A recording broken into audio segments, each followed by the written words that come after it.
Star ప్రేక్షకులకు ఓం నమో నారాయణ. శ్రీ వైష్ణవ సాంప్రదాయంలో అర్చామూర్తిగా ఆ స్వామివారికి పూజించుకోవడం మన యొక్క సౌభాగ్యం.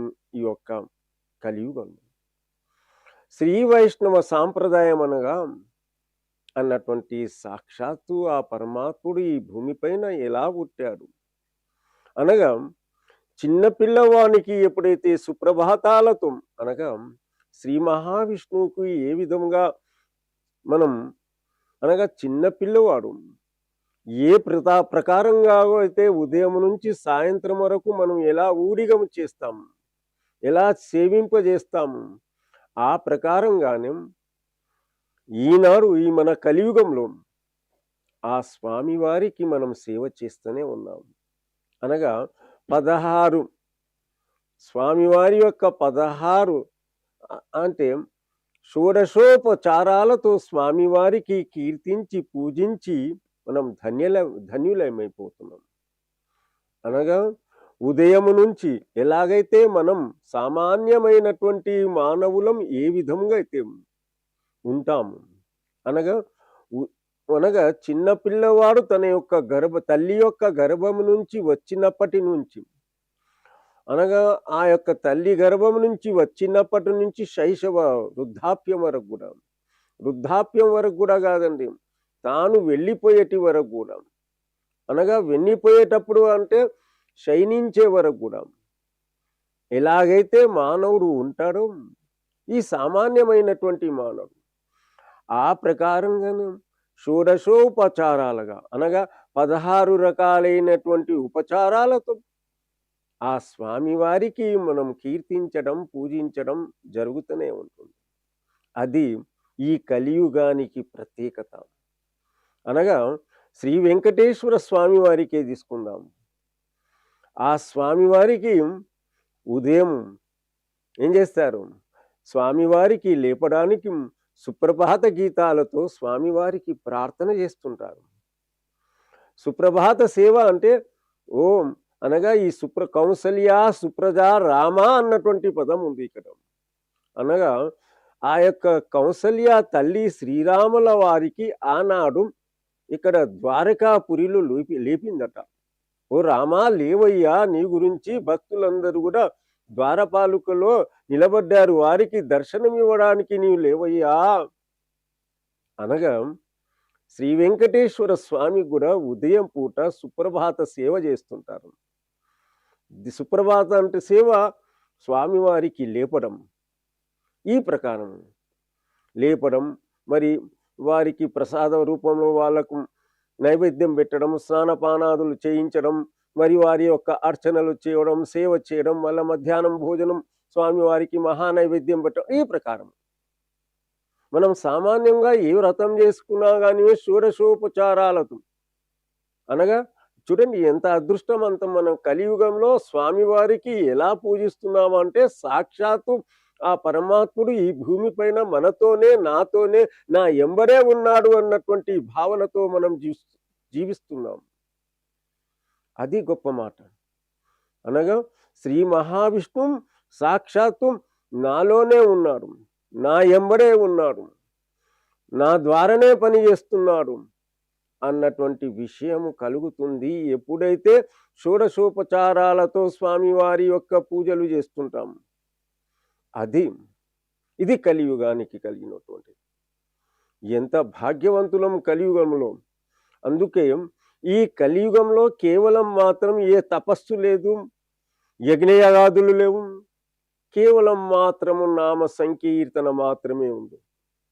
కలియుగంలో బ్రతుకుతూ కూడా కేవలం నామ సంకీర్తనం చేస్తేనే మాత్రం స్వామివారు వారి యొక్క భక్తులను కాపాడడానికై సిద్ధంగా ఉంటారు. ఎవరైనా ఏ రూపంలో అయినా కానివ్వండి పూజించినట్లయితే, ఏ రూపంగా కానివ్వండి, ఏ నామంతో పలికినా కానివ్వండి, ఆ నామంతో ఆ రూపంలో భక్తులను కాపాడడానికే సిద్ధముగా ఉన్నాడు శ్రీ మహావిష్ణువు. ఏ రూపంతో అయినా, ఒకవేళ విష్ణువుకు ఏ రూపంతో శ్రీ వెంకటేశ్వర రూపంతో చూస్తే వెంకటేశ్వర స్వామిగా, లక్ష్మీనారసింహస్వామి వారికరు శ్రీ మహావిష్ణువు, రాముల వారి యొక్క రూపంలో చూస్తే శ్రీ మహావిష్ణువు. ఏ రూపంలో ఎలా పూజించినా కానివ్వండి, ఆ యొక్క రూపంలో వచ్చేసి భక్తులను కాపాడడానికే సిద్ధంగా ఉంటాడు. అనగా ఈ కలియుగంలో ఏంటిది ప్రత్యేకత? కలో ఈ కలియుగంలో కేవలం నామ సంకీర్తన మాత్రమే. ఎంత భాగ్యవంతులమంది, ఎంత అదృష్టమన్నది. ఏ అరణ్యాలకు వెళ్ళి తపస్సు చేసేది లేదు, మరి యజ్ఞయాగాదులు లేవు, ఏమీ లేవు, కేవలం హరినామస్మరణ. అందుకే పోతన్న గారు అన్నారు, హరిమయము సర్వమంతా. హరియే మహిమ కలిగినటువంటి వారు. హరినామ పాతకములను బాపును. పోతన్న గారు చెప్పిన హరి అను రెండక్షరాలు, హరి అను రెండక్షరాలు ఏం చేస్తాయట? పాతకాలను బాపుతాయంట. మనం చేసినటువంటి పాపాలు ఏవైతే ఉన్నాయో ఆ కేవలం ఆ 2 అక్షరాలు ఏవైతే ఉన్నాయో ఆ 2 అక్షరాలు హరి అన్నటువంటి పలుకుతే చాలు, పాపాలన్నీ కూడా వెళ్ళిపోతాయట. హరి మహిమ అనంతమైనటువంటిది. హరి అనగా శ్రీ మహావిష్ణువు. హరి యొక్క మహిమ చాలా గొప్పది అన్నటువంటి విషయము ఈ కలియుగంలో హరినామము. రామ రామ అంటే చాలండి. అందుకే మనకు ఏది శ్రీరామరక్షాస్తోత్రంలో బుధకౌశిక మహర్షి శ్రీరామ రామ రామేతి రమే రామే మనోరమే సహస్రనామ తత్తుల్యం రామనామ వరానేనే అన్నారు బుధకౌశిక మహర్షి రామరక్షాస్తోత్రంలో. శ్రీరామ్ జయ రామ్ జయ జయ రామ్ అన్నారు. శ్రీరామ్ జయ రామ్ జయ జయ రామ్ అన్నటువంటి మహామంత్రాన్ని జపిస్తే చాలు ఆ శ్రీ మహావిష్ణువు వచ్చేస్తుంది. శ్రీ మహావిష్ణువు అంటేనే రాముల వారు, రాముల వారు అంటేనే శ్రీ మహావిష్ణువు, శ్రీమన్నారాయణుడు అంటేనే శ్రీ మహావిష్ణువు. శ్రీరామ్ జయ రామ్ జయ జయ రామ్ హరిం శ్రీమన్నారాయణ ఓం నమో నారాయణ అష్టాక్షరి మహామంత్రం 12. ఓం నమో భగవతే వాసుదేవాయ నమో నమః. ఓం నమో భగవతే వాసుదేవాయ నమో నమః. ఎంత పవిత్రమైనటువంటి నామాలు ఉన్నాయి. ఆ పవిత్రమైనటువంటి నామాన్ని జపించినంత మాత్రాన, స్మరించినంత మాత్రాన పాపాలన్నీ కూడా వెళ్ళిపోతాయి. అందుకే శ్రీరామ అంటే చాలు. శ్రీరామ రామ రామేతి రమే రామే మనోరమే. రమించబడినటువంటి రామ అన్నటువంటిదే బీజాక్షరం. రా మా రా అన్నటువంటి పదం ఎలా వస్తుంది? రా మా ఈ పెదవుకు మా అన్నటువంటి 2 పెదాలు కలిసిపోతాయి. రా అన్నటువంటి అక్షరం ఏదైతే ఉందో రా అన్నటువంటి పదం పైన నాలుక పైన తగిలి ర. ఎంత పవిత్రమైనటువంటి అనగా తన యొక్క అనగా తన యొక్క కడుపులో ఉన్నటువంటి కడుపులో ఉన్నటువంటి ఏదైతే ఉందో ఆ శ్వాస ద్వారా మాలిన్యం అంతా కూడా వెళ్ళిపోతుంది. వాస్తవం. రామ్ అంటే తన యొక్క పొట్టను లోపల తీసుకుపోయి మరి బయటికి తీసుకువేయడం. ఎంత పవిత్రమైనటువంటి బీజాక్షరాలతో కూడినటువంటి రామ అన్నటువంటి పదం ఉంది, నారాయణ అన్నటువంటి పదం ఉంది. అనగా దీని యొక్క భావం ఏంటిదంటే శ్రీరామ రామ రామేతి రమే రామే మనోరమే సహస్రనామ తత్తుల్యం. 2000 సహస్రనామాలతో 1000 నామాలతో కూడినటువంటి చాలట శ్రీరామ రామ రామేతి.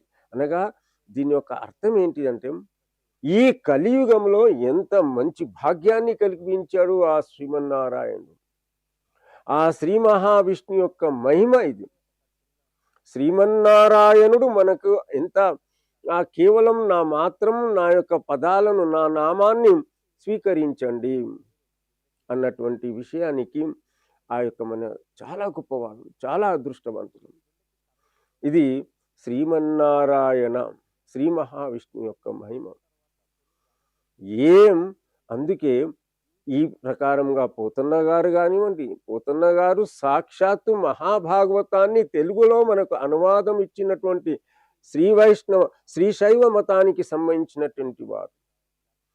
అయినా కానివ్వండి, మహాభాగవతాన్ని రచించేటప్పుడు వారికి ఎప్పుడైతే పదాలు రాకపోతే సాక్షాత్తు రాముల వారు అంటే శ్రీ మహావిష్ణువు వచ్చేసి అక్కడ ఏం చేశారు, ఆ యొక్క భాగవత అలవైకుంఠపురంబులో అన్నటువంటి పదానికి అక్కడ ఏంటిది ఆ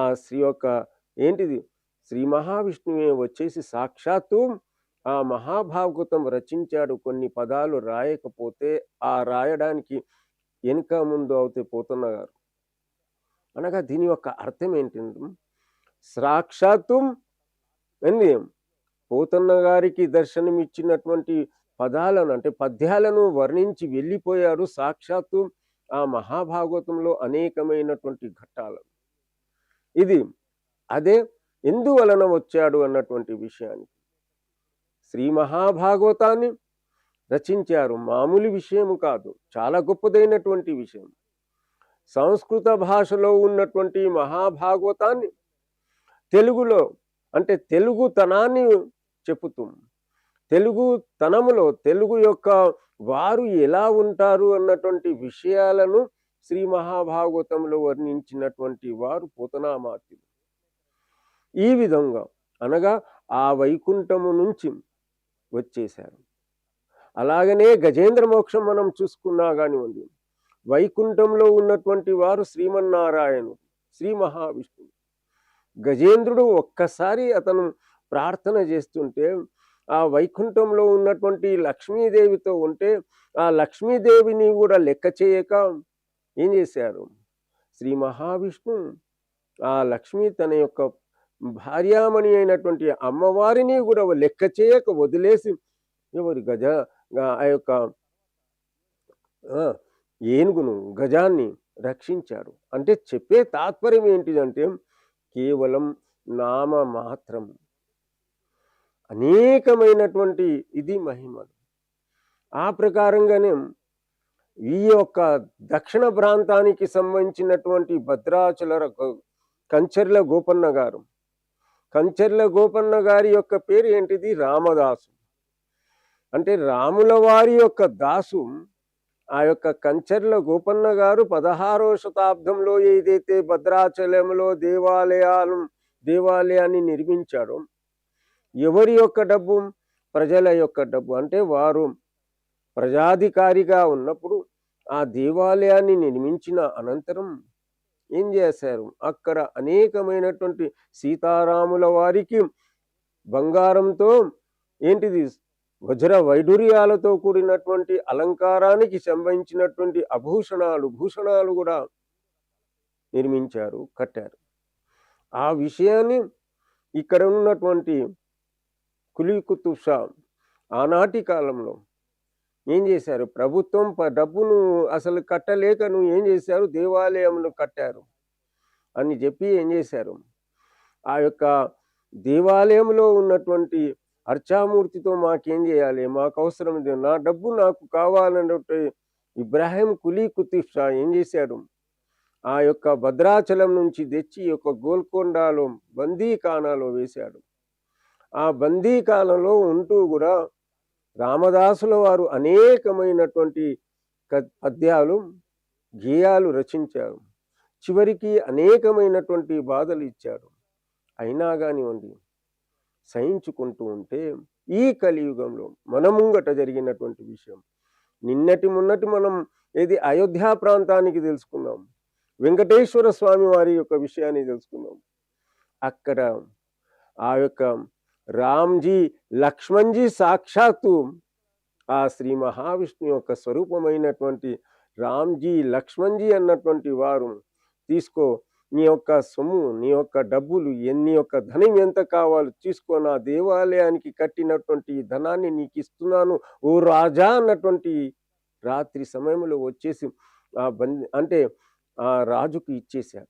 అనగా త్రేతాయుగంలో ఉన్నటువంటి ఆ యొక్క రాముల వారి యొక్క దేవాలయాన్ని ఎప్పుడైతే కట్టారు ఈ యొక్క కలియుగంలో, భద్రాచలంలో. చూడండి, ఇది వాస్తవం కదా. మనం దేవాలయాన్ని చూస్తూనే ఉన్నాం. భద్రాచలాన్ని మనం దర్శనం ఉన్నాం. కోట్లాది వ్యక్తులు ఈనాటి కూడా దర్శనం చేస్తూనే ఉన్నారు. ఈనాడు మనం కోట్లాది వ్యక్తులే కాదండి, మనం ఇప్పటికీ కూడా మనం ఏం చేస్తున్నాం, శ్రీరామనవమి రోజు శ్రీరామ కళ్యాణ ఉత్సవాలు జరుపుతూనే ఉన్నాయి, చేస్తూనే ఉన్నాం. మన కళ్ళ ఎదుట జరుగుతూనే ఉన్నాయి. ఇది మహిమ, ఇది లీల. అనగా 16వ శతాబ్దానికి ఏంటిది ప్రారంభించినటువంటి ఆ యొక్క శ్రీరామనవమి కళ్యాణోత్సవాలు ఈనాటికి కూడా గొప్ప వైభవంగా జరుపుకుంటున్నామంటే ఎంత అదృష్టవంతులము కొద్ది ఆలోచన చేయాలి. అది కేవలం ఇప్పుడు మనం జీవిస్తున్నటువంటి యొక్క కలియుగంలో మాత్రం జరుగుతుంది. త్రేతాయుగంలో రాముల వారు ఉన్నారు. ఆనాటి కాలంలో ఈ కళ్యాణ ఉత్సవాలు ఎక్కడ జరుపుకోలేదు.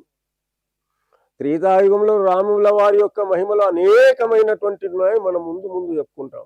కానీ ఇది ప్రారంభ దశలో ఉన్నాయి కాబట్టి అవి అన్నీ కూడా ఉదాహరణ పూర్వకంగా చెప్తున్నాం. మహిమ అన్నటువంటి దానికి సాక్షాత్తు రామ లక్ష్మణులు వచ్చేసి రాజు యొక్క డబ్బును, ధనాన్ని ఎవరికి ఇచ్చారు?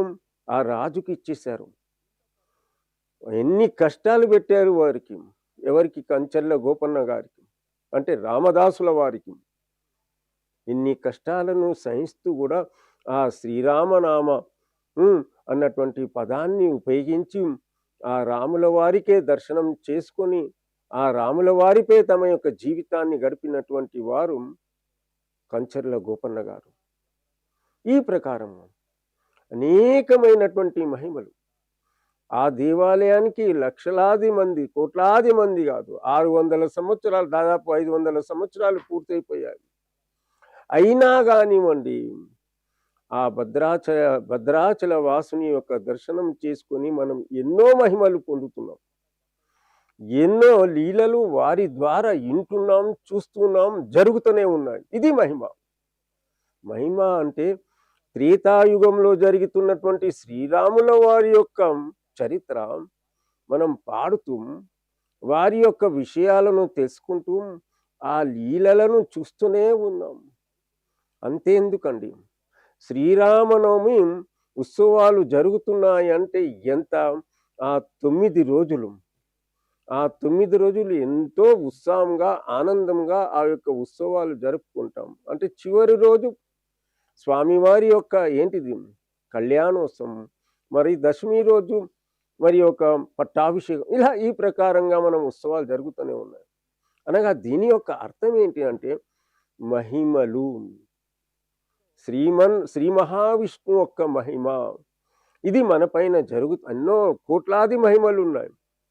ఇప్పుడు మనం ప్రారంభంలో ఉన్నాం కదా, భాగవతంలో ఉన్నటువంటి అనేకమైనటువంటి మహిమలను మనం తెలుసుకోవడానికి ప్రయత్నం చేద్దాం.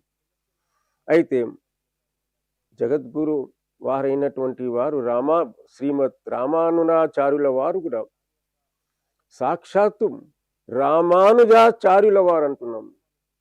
అనుజ అంటే సోదరుడు. ఎవరి యొక్క సోదరుడయ్యా? రాముల వారి యొక్క సోదరుడైనటువంటి లక్ష్మణస్వామి వారి యొక్క రూపమే జగద్గురు స్వామివారు.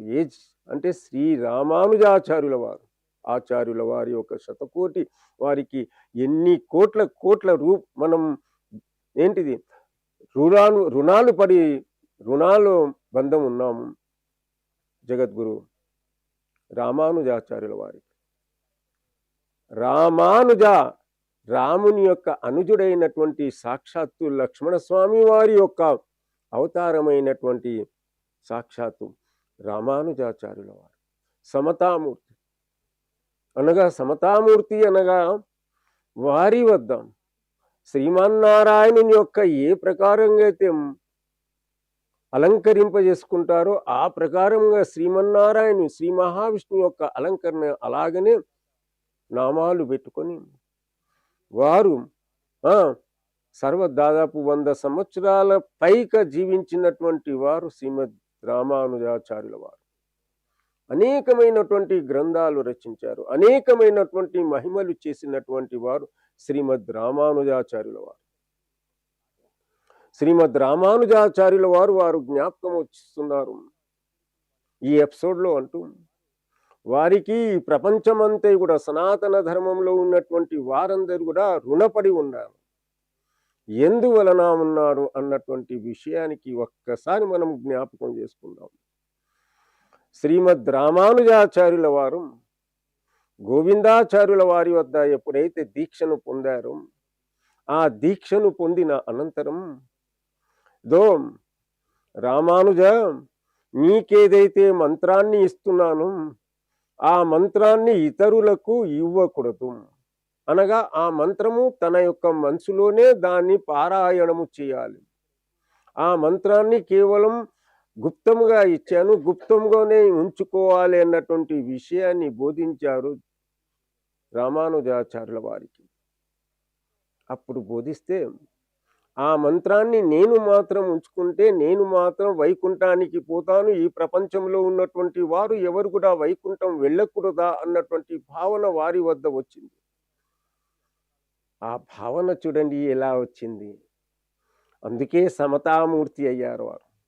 ఒకే విషయం తెలుసుకుంటే చాలు, జగద్గురువుల వారు అందుకే అవుతారు. ఒక్క విషయం చాలండి వారు చేసినటువంటి పనికి. జగద్గురువుగా అనేకమైనటువంటి రచనలు చేశారు, 100 సంవత్సరాలు దాటి వారు జీవించారు. ఒక్క విషయం చాలు. ఓం నమో నారాయణ అన్నటువంటి మహామంత్రం ఏదైతే ఉందో అష్టాక్షరి మహామంత్రం అంటారు. ఆ అష్టాక్షరి మహామంత్రాన్ని ఎప్పుడైతే వారి యొక్క గురువు గారు ఇచ్చారు, ఉపదేశం ఇచ్చారు, వారన్నారు, ఈ యొక్క మహామంత్రాన్ని నేను మాత్రం దాన్ని పారాయణం చేసినట్లయితే, దాన్ని జపించినట్లయితే నేను మాత్రం కేవలం ఇక్కడ వైకుంఠానికి పోతాను, సామాన్యమైనటువంటి జనులు ఎక్కడ పోవాలి అన్నటువంటి ఆలోచన చేసి దేవాలయం యొక్క శిఖరం పైన ఎక్కేసి ఆ వస్తున్నటువంటి, అంటే దేవాలయాలు ఎక్కడ ఉండేటివి అంటే, దేవాలయాలు పూర్వం గ్రామం యొక్క చివరి భాగంలో గ్రామం యొక్క ప్రశాంతమైనటువంటి దేవాలయాలు ఉండేవి. అంటే జనాలు ఎప్పటి కూడా దేవాలయం ముందు నుంచి అక్కడ నుంచి ఇక్కడ నుంచి గ్రామానికి వెళ్ళేవారు, వచ్చేవారు. అలాంటి ప్రాంతంలో ఆ దేవాలయం ఉండేది. ఆ దేవాలయం యొక్క గోపురం పైన వెక్కేసి, చూడండి, నేను మీకు పవిత్రమైనటువంటి విషయాన్ని చెప్తాను, మీరందరూ కూడా వైకుంఠానికి వెళ్ళొచ్చు. నేను చెప్పినటువంటి ఏదైతే మహామంత్రం ఏదైతే ఉందో మీరందరూ కూడా పాటించండి, మీరందరూ కూడా దీని యొక్క పారాయణం చేయండి. మా గురువు గారు ఏం చెప్పారు, నా వద్దనే ఉంచుకోవాలన్నారు. అక్కడ జగద్గురువుల వారు ఏదీ ఆలోచించలేదు. అందుకే జగద్గురువు, అందుకే ఆచార్యులు సాక్షాత్ రాముల వారి యొక్క సోదరుడైనటువంటి లక్ష్మణస్వామి, అంటే రాముల వారి యొక్క సోదరుడు, రాముల వారిని వదిలేసి లక్ష్మణస్వామి ఎక్కడ కూడా వెళ్ళలేరండి. రాముల వారి యొక్క అనుజుడైనటువంటి లక్ష్మణస్వామి ఎక్కడ కూడా వెళ్ళలేదు, కేవలం రాముల వారి యొక్క సేవలోనే ఉన్నారు. అలాగనే జగద్గురువులైనటువంటి వారు రామానుజాచార్యుల వారు కూడా రామనామాన్ని జపిస్తూనే తమ యొక్క మహిమలను చూయించినటువంటి వారు జగద్గురువుల వారు. అందరికీ పిలిపించి పిలిచి, రాండి ఓ సోదరులారా, రాండి, మీకు ఒక భవ్యమైనటువంటి దివ్యమైనటువంటి మహామంత్రాన్ని ఉపదేశిస్తాను. నేను మాత్రం ఏమైనా పర్వాలేదు, నేను వైకుంఠానికి వెళ్ళకున్నా పర్వాలేదు, నేను మాత్రం ఒక భవ్యమైనటువంటి మహామంత్రాన్ని ఇస్తున్నాను, ఈ పాటించండి, ఈ మహామంత్రాన్ని చెప్పండి అన్నటువంటి దేవాలయం పైన నిలబడి చెప్పారు. ఆ మంత్రం ఓం నమో నారాయణాయ, ఓం నమో నారాయణాయ, ఓం నమో నారాయణ. ఆ మంత్రాన్ని ఈనాడు మనమందరం కూడా పారాయణం చేస్తున్నాం అంటూ స్వస్తి.